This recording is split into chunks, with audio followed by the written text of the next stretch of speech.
My grandfather's, he's up there right now watching, shaking his head. Because he always told me to shut up and be quiet. I can't imagine why. Never give up! Never give up! Ah! When I fish like him, you know I'm fishing hard. You might just wanna sit it down. We're going up.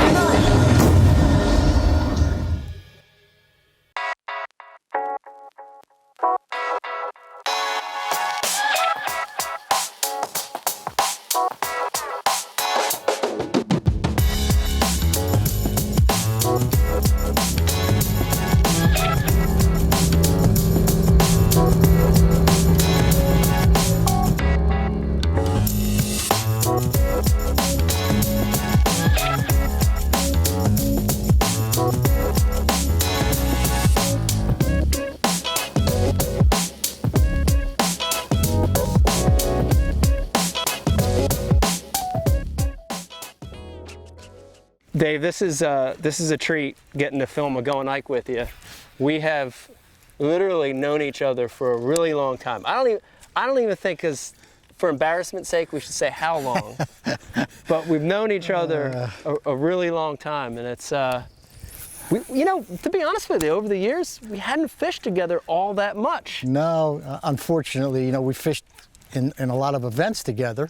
Right. And we have had, you know, the pleasure of doing a few things together, but not very many really, and it's always so much fun. You know, you know, we go way back, you know, I'll tell everybody, we go back to 1994. Woo!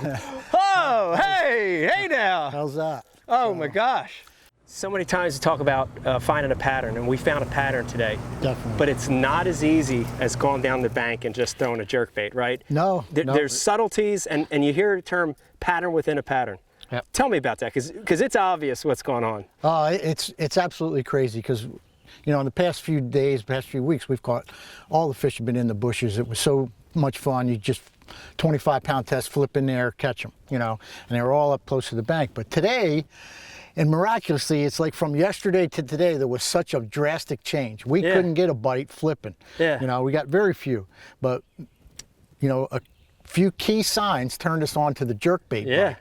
So now we're trying to figure out exactly how we can best present this jerkbait. Yeah. And what we've found is that there's some really quality fish, not on along the sides of these pockets and whatnot, but they're on the points, and they're all the way in the back, wherever we can find bushes in about, what, 7 to 8 feet of water. Right? Yeah. If you find those bushes, and the green bushes that we talked about earlier, the bushes that were obviously out of the water just a few days ago, and you get that jerkbait flashing over top of that bush, you can see them come out. You just saw that 4-pounder come out. And how much fun was that? Dude, it's almost as fun as the flipping bite, but you watch them come out. But it amazes me, dude, that, you know, that puzzle has unfolded for us. Exactly. And we listened to the clues. And we figured it out. And so now what we're doing is we're trying to minimize our downtime and trying to maximize our fishing time by just going to the points and then racing to the back of the pocket and fishing those areas. You know, one of the really cool things when you start getting dialed into a pattern, and you heard us talk about a pattern within a pattern, is the ability to target consistently the spots the fish are coming from. You know, one of the key parts of this boat, man, and you hardly ever see a bass boat without them now, are power poles. And, you know, right here, we're in the back of a pocket. We've got a couple green bushes in front of us, and what you're gonna see Dave do here is you're gonna see him power pole down. And he just hits a switch. These poles, you're gonna see them go all the way down. These are 8-foot poles right there. They just locked into the bottom.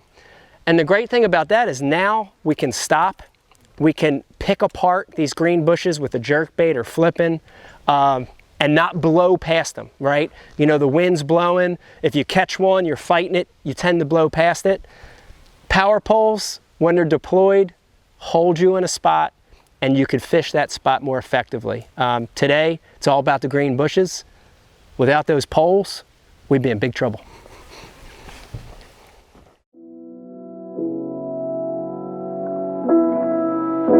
Do you suppose I could have a few words with Mr. President?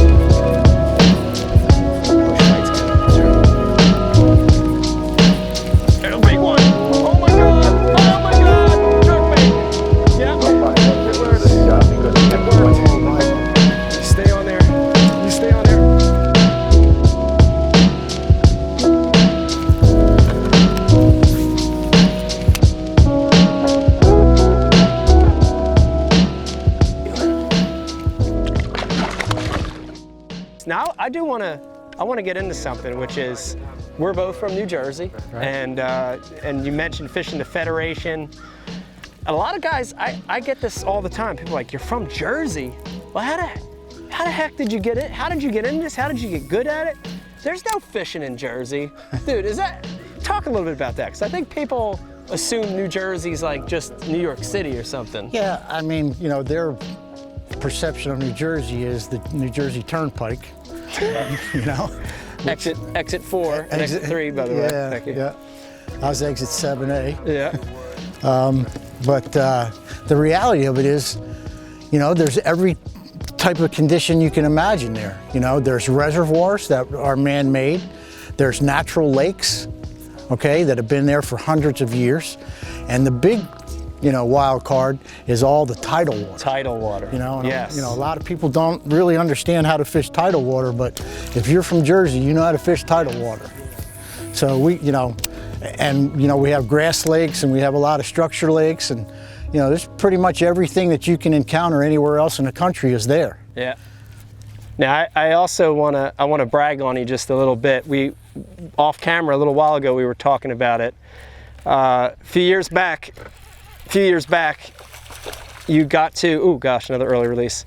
You got to win an event on the Upper Chesapeake Bay. It was a tournament on a place that I thought I was pretty good on, and I think I caught like 1 or 2 fish each day. I never even caught a limit in that tournament.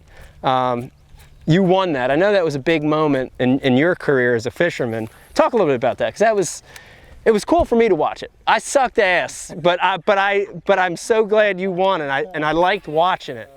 That was a big moment for you. It was the highlight of my career, you know, to date. You know, I'm getting a little long in the tooth now, so I don't know whether that's actually going to be the only highlight of the career, but long in the tooth.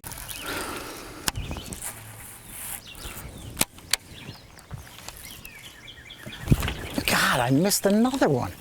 Really? Uh-oh. Could be a sign. Is that a sign of things to come? Hardwood. Hardwood again. Did we miss any of that in the back? Oh, we did. There's a lot There's of a that. lot of it in the back there. Yeah. Oh, God! There he is. Big one. All right. Look for my bait in his mouth. Yeah, this is key what's happening right now. And Dave, I want you to explain how this day has unfolded. Dude, we struggled in the morning. Struggled. We figured the pattern out. Right. We ran the pattern. Which was jerkbait over the deeper bushes. Yep. Now we felt the pattern going away. Absolutely. And it's funny because we were joking. We said let's keep them honest. Yep. And you flipped in a bush and caught a little spot, and I was joking about it. That was a small spot of the day. Right. And then all of a sudden, the last 3 or 4 bushes and hardwoods with shade. Yep. We're starting to get some bigger bites. So dude, the pattern's changing. Pattern's evolving, and we need to evolve with it. Dude. It's pretty awesome, isn't it? Sun got high enough. Something changed. It started pushing them had up. to push them, you know, instead of being on the tops of those bushes or suspended in those bushes. They're getting low. Yep, they've dropped down in them and moved up on them, so to speak, up on the bank. Golly. Another bite? Another bite. Dude. I mean, he carried it out a long way too. This is pretty awesome. Yeah. Here you go. It's changing. It's a changing. That's a spot too. A little spot. Got him hooked weird, right? No, the line's wrapped around his fin. A little combination of wood and grass.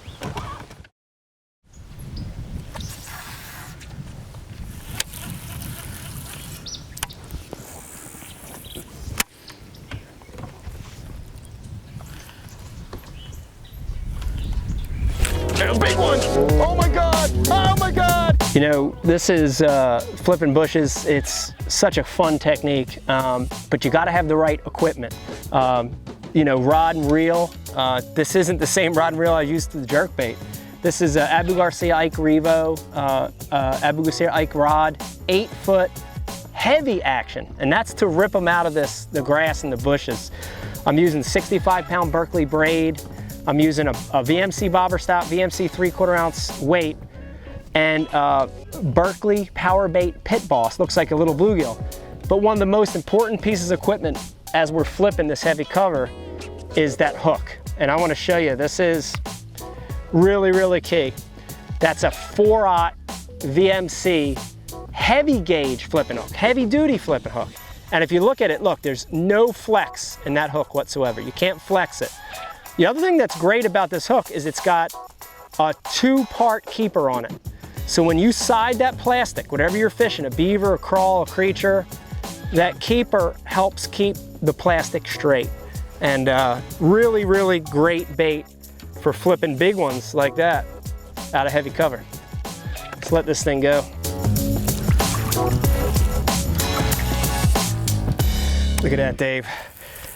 Flipping out in that deeper bush. We saw one bust out there. We saw that he was chasing a bluegill. Look at this thing, dude. You're not going to believe. Oh man, it's a smallmouth. Dude, you are not going to believe what color this bass is. Yeah. Watch this. This is not a green fish. Yep. Look at that thing, sweet, dude. Sweet. Wow. Bro. Wow. Well, Dave, this was a fun day, dude. Oh, dude. Thank you so much, man. This was a blast. It was a blast. And we figured out the puzzle.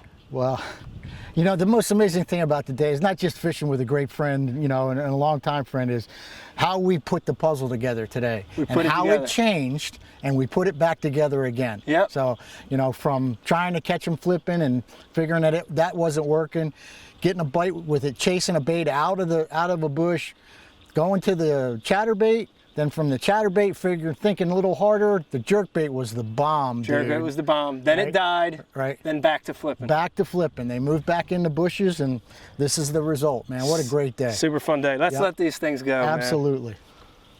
Thank you. Thank you. Bye. Bye. See ya.